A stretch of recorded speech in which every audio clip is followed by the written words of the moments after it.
What's going on, fam? We are back here with another video. In this video, I will be recapping the last week where we went over the miseducation of the Negroes, chapters 1 and 2. Health and hotep to all of my people, all of my beautiful people in the Perk Ankh Learning Space. We had a great session last week. I left feeling so excited. I loved the dialogue. I loved all of the questions and the input from the youth, because ain't no place like a PLM space. You hear me? Now, before I forget, in this video ain't designed to bring you up to speed if you missed the last class.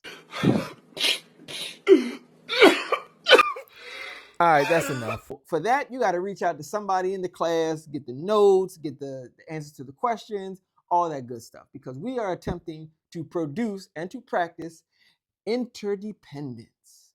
Now, in addition to that, I also want to do these videos just to showcase that every book builds off of the prior book. Every class builds off of a prior class. Don't take it in isolation. So let's get into it now with the recap of the second class. We had an opportunity to talk a little, for the most part, about the most recent election and, trying to get a feedback and a feel for the class about how folks really felt about that. After that brief discussion, we hopped into the questionnaire and some of the highlights that people had from the book. Now, among some of the highlights, we made, there was a comment that was brought up. I brought a comment up about something that appeared in chapter 1 of the book.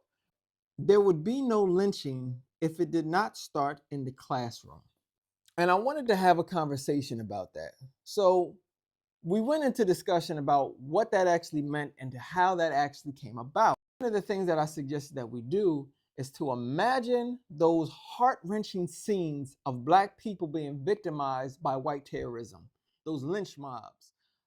It would be like a ceremony for white people. They would bring their family out, they bring food, they take pictures smiling. So their sadistic family celebration was made possible because in their schools, they teach the position of the survival of the fittest, right? And through removing the Black contribution in history. His name was Gagsteiger. I asked him about some books on the African people in ancient history. He said, John, I'm sorry that you came from a race that's made no history. But if you persevere, if you obey laws and study hard, you make history someday. And fabricating records of Black inferiority, they justified their actions against us as being normal. The lynching, which first took place in the classroom, occurs every time the Black contributions to the world have been removed. So anytime they say that the founder or the father of philosophy or math, astronomy, astrology, or whatever the science or of course the study you can think of, if they attribute it to a white person, that's a classroom lynching. Anytime they tell the history of Black people in America and they reduce it to slavery or Martin Luther King, civil rights movement, see, that's a classroom lynching. To modernize this concept, classroom lynchings are still taking place, which is a contributory factor to the type of violence and the level of violence that you see, particularly in our communities. You the past, bro. My time is now.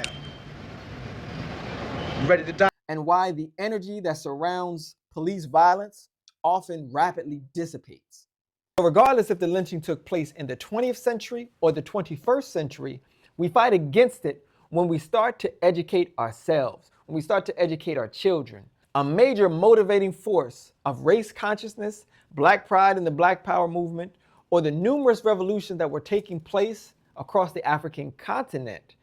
When we look at those revolutions, what we see is a people who are pushing for the removal of white colonial schools and to re-educate the masses of their people based on some semblance of traditional customs, traditional culture, or political ideology. Now, before I go into any questions that we covered, if you weren't in class last week and I provide an answer to you in this video, you won't be getting points for those particular questions. I mean, duh, I just gave you the answer. Question 3. According to the author, what conditions emerged that caused Black people to feel that they were losing ground in the basic things of life? The answer?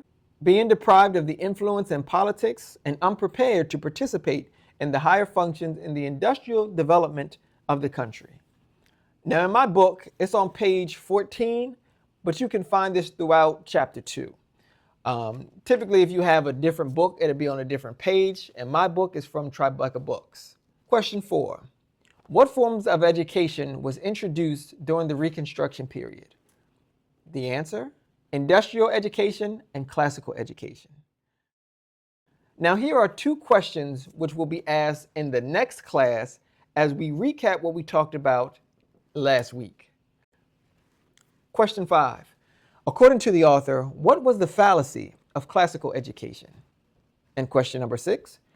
According to the author, what was the fallacy of industrial education? Now, for those who may be familiar, a champion of classical education was the renowned scholar W.E.B. Du Bois, while a champion for industrial education was the illustrious Booker T. Washington. It's worth revisiting their works, their theories, and the context of this time period that they lived in order to understand what was going on, why they took the position that they did, and what results came from it. I also asked the question, what industry have we seen to be promoted similar to how the industrial education was promoted, yet it underwent the same type of fallacy?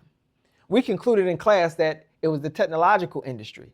Now, if y'all can remember a few years ago, there was a major push for learning coding. This individual basically already spent like $200, $300 on Udemy courses, signed up to a boot camp in the summertime.